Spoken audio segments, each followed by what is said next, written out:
வரிசை நீண்டு இருந்தது. ஒவ்வொருவரும் தங்கள் முறை எப்போது வரும் என்று காத்திருந்தனர். வெவ்வேறு விதமான நபர்கள், நடை, உடை, பாவனை என்ற வண்ணம்.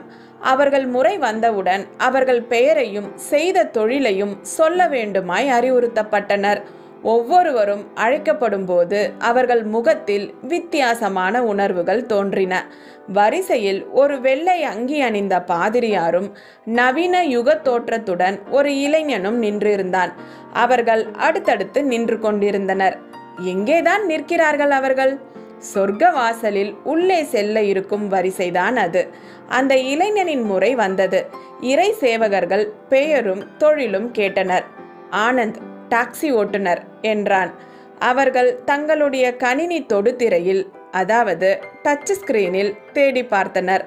சொர்க்கத்திலும் டெக்னாலஜி டெவலப்மெண்ட்.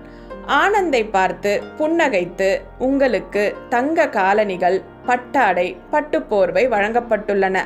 இளம் வயதில் பலருக்கும் இது கிடைப்பதில்லை. பாராட்டுக்கள். சொர்க்கத்திற்கு வந்தனம். அடுத்ததாக பாதிரியார் வந்தார்.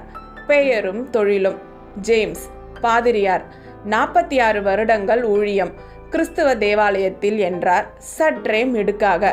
தொடுதிரை தூண்டப்பட்டது.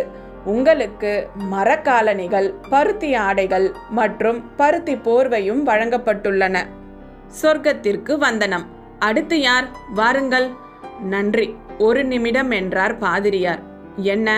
ஒரு டாக்ஸி ஓட்டும் இளைஞனுக்கு இந்த வயதில் தங்க காலணிகள், பட்டாடைகள். ஆனால் 43 ஆண்டுகள் இறை ஊழியம் செய்த எனக்கு பருத்தி ஆடைகளா? ஏன் என்று தெரிந்து கொள்ளலாமா? ஆமாம், விளைவுகள். புரியவில்லையே. நீங்கள் இறைபோதனை செய்தபோது மக்கள் நித்திரையில் ஆழ்ந்தார்கள். ஆனந்த் காரில் சென்றவர்கள் இறைவனை பிரார்த்தித்தார்கள். பதவிகளை விட செயலும் விளைவுகளும் மிகவும் முக்கியம்.